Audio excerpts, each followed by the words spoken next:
Just don't limit yourself. Love is available for everybody, and it doesn't necessarily have to be love of a person. It can be love of accomplishments, because that was another word that came to mind, but mostly the belief inside, love yourself enough to realize that you can do anything you set your mind to. So I just want those executives to know that if they're busy with the day-to-day CEO responsibilities, it starts with loving yourself, then you love your employees, and things seem to go a lot smoother that way for me. My chair of joy at home is actually one of the chairs that's in our living room, sort of a swivel rocker type of thing that I can see outside, that I can relax in and contemplate whatever might be occurring to me. So that is the oldest chair of joy in my home. Joy is the answer.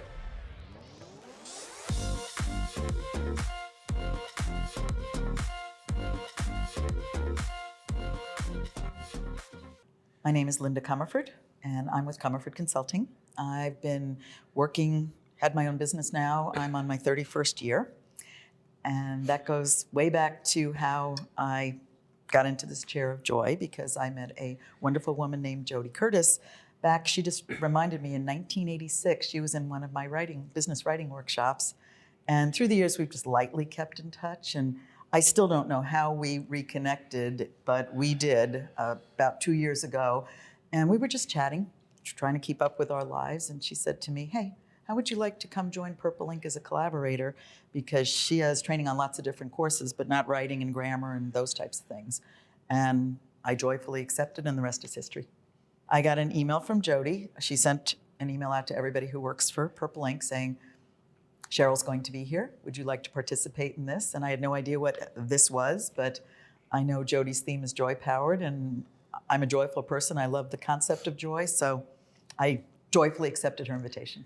So my name is Tim Comerford, and I'm an electronics design consultant and specializing in consumer electronics products realization. I've been doing that for 50 years now. So before I became part of Linda's Comerford Consulting, I worked in captured environments such as AT&T and United Technologies and so forth. And how did I get here? I'm a tag along. Jody said she invited other people that would, not directly part of Purple Ink. If they wanted to participate, that would be a nice thing. So I said, okay, I'll step out of my comfort zone and try something a little different. I'd be glad to start by talking about our marriage. We're coming up on 49 years. And we met at college. I went to Valparaiso University, and Tim went to Valparaiso Technical Institute. So English major, engineer, not exactly a match made in heaven. So he became a good friend of mine, and he had a car with a stick shift. And he taught me how to drive the stick shift, which kind of almost stripped his transmission. But anyway, we survived that. And he was my buddy that I could confide all my problems in. And he was such a good listener and very helpful, and there was zero romance whatsoever. And then said car happened to break down at one point, and he thought he would have to leave school because it would have been too expensive to fix the car. And he basically called and said, Linda, I think I'm going to have to leave Valparaiso and go back home to Decatur, Illinois to finish my education. I hung up, and I turned away from the phone and thought, oh my gosh, I love him. And I called him back and said, don't leave Valpo, I love you. And he said, I love you too. And that's how I remember it. What do you remember? That's pretty much it. Yeah, we were good friends. And as a matter of fact, the first time we met she was a radio host. She had her own program on the VU channel. And we were out and around one day with some buddies when she was on the air, and she had a technical problem. So 4 of us went up into the studio, and 3 of them were hanging around her and talking about things, and I went off and fixed the problem. And that's when we became better friends. Well, I think our marriage continues to get better. We are good friends. We have great kids. We share a wonderful faith. and so forth. And lots of love. And we're lots of love, and we're great lovers. So all in all, we just keep growing and growing and growing in our relationship. I will tell you a quick story. My parents' marriage was not the greatest. They stayed together, but my dad was like Archie Bunker and All in the Family, or Everybody Loves Raymond, that kind of dad. Wasn't really thrilled with that. So when we started getting serious and he asked me to marry him, I said, okay, but I do have some ground rules for you. And I laid out this whole list of things I wanted in a marriage, like just for the romance to be there. And I didn't want to be like so many other people I'd seen who seemed to fall out of love quite quickly after the honeymoon was over. So I laid out my whole list of requests / demands. And I still remember his answer. He said, I can't promise I can do everything you're asking me to do, but I promise I'll at least try. And the relationship has just continued to build from there. Yeah. We do a good job of communicating and sharing things. There are things that Sheila and I talk about that I don't talk about with other people. So in that regard, I think we've done a pretty good job. And we try to, she's always had some reservations about the love that she felt from her father. And so I've tried to fill that gap, and at the same time for our kids to make sure that they have a sense of love. You know, we used to always tell them when they were young that, you know, we will always love you. We won't necessarily always like you, but we will always love you. And so that's kind of how we differentiate the idea of love and like. So that's probably one of the most joyful things for me is my Christian faith is important to me, and I didn't always have it. And, you know, God brought me to my faith in a somewhat unusual way. And so that's been a very joyful moment for me throughout my life. And then because of that, then, you know, my life with Linda and the family and everything that we've created has been like a succession of joys. Like I say, a faith with God was not strong within me, and I'm sort of an analytic type of person. And one of the things that occurred one time when I was out at night up in Valparaiso, and the sky was particularly clear and so forth, and it came, a realization seemed to come to me that, you know, we're not alone in this world, and that's, you know, the presence of God and the Holy Spirit being part of that. So that was sort of, to me, it was unusual to have that kind of a sense or a revelation, if you will. That's beautiful. Thank you for sharing. Did you land on one? Yeah, I actually landed on a few, but they're all related. Pick one. I want a specific moment. Specific moment. Time and a place. It was our wedding. The joy of getting married, standing up there at the altar, joining what we called two in one in love, and then that led to the wedding reception, the marriage reception, and the honeymoon, and just that whole start of us instead of just Tim and Linda, that I became Linda Comerford and his wife. So I'd say my marriage, and then we can get into the birth of my kids and all that, but you said just one. Yeah.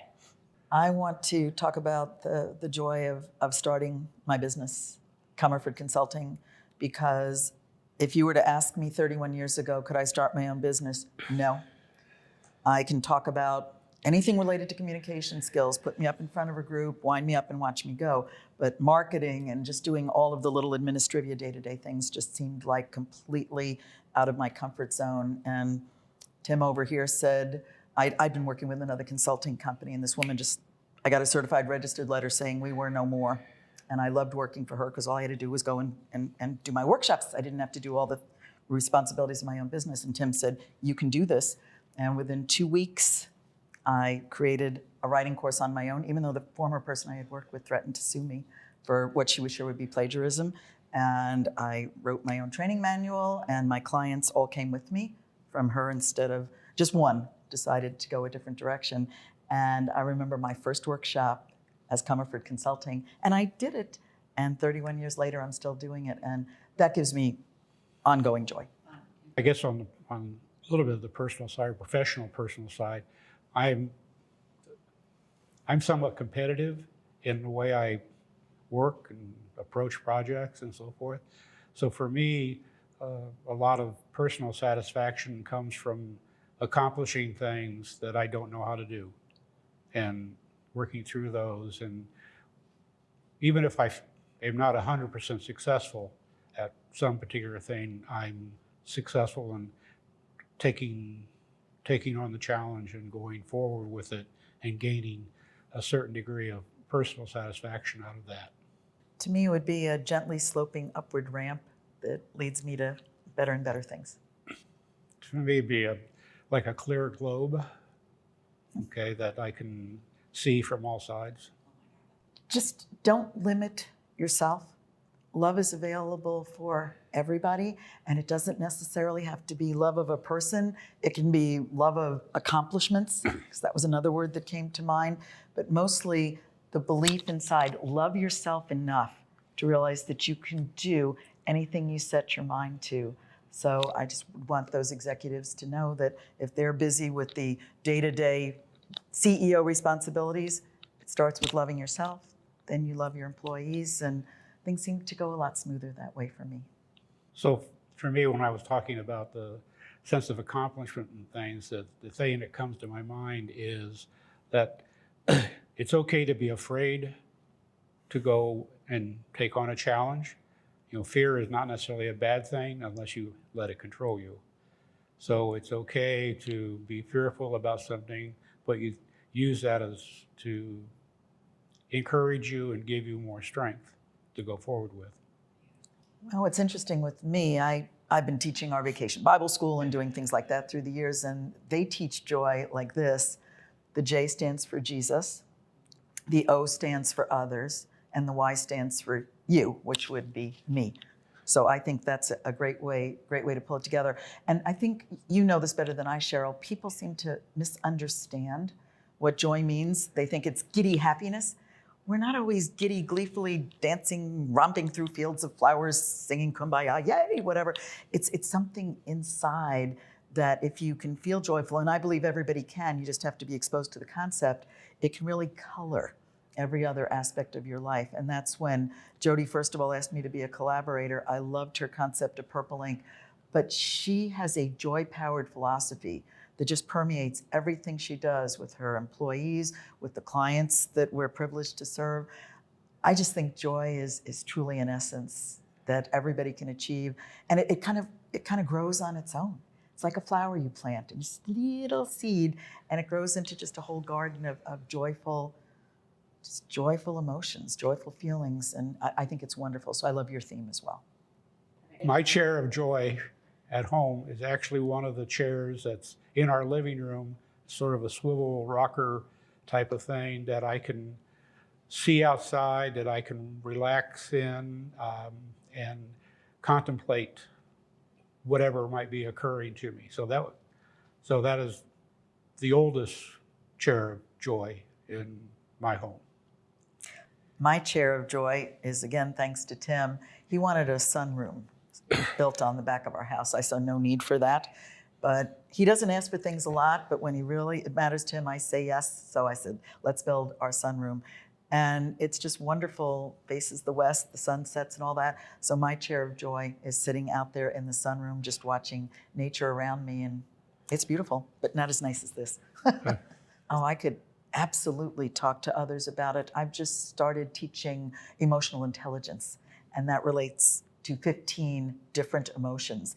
And I would love going forward to be able to underline those 15 emotions with just overlay a layer of joy to those emotions. And I think it'd be a whole lot easier for people to use those emotions. They're working for or against us all the time, but I think joy would be the perfect way to approach that. So I could see that 100% easily. Yeah, that would be my joy to do that. I can pretty easily talk to men or women when it's talking about technical issue, content, dealing with problems, and so forth. When it gets wrapped up into the emotional side of things, that becomes more difficult for me. Probably one of the most challenging times I had when I had one of my junior engineers. She had worked with me, I don't know, for maybe 2 years, and she had to go and have a a personal outpatient procedure. And she was actually from Iowa, and she had no family in this area at all. And so she came to me and asked me, because she needed somebody to be able to drive her back and forth to home. And she came to me to ask me if I would, help her with that part of it. And that took me way outside my comfort zone. I mean, there's probably a whole different universe, but I was able to do it because Doreen needed the help. But so I'm good at those kinds of things. But when it comes down to the emotional side, that becomes a lot tougher for me. I give you all kinds of A+, and as a teacher, I rarely give A+. The chair is just a great idea, and it's a great symbol of joy, and it feels like a hug as I'm sitting here. You were great at bringing things out that I think somewhat I knew I had inside. 48 years of marriage, I learned more about Tim in the half hour that we did this than he talked about things with you that he's never told me before. A lot of this was new to me. So yay, you brought that out. You create a relaxing atmosphere for people to talk, and that's, I think, a gift. It's a talent that not many people have. So that would be probably one of the biggest testimonials I could give to you, I think, in that regard. Well, if I might also add, you ask good questions and you listen in a very encouraging way that encourages us to share more, and you smile and you nod and you mouth little things like perfect, and yeah, you do a great job.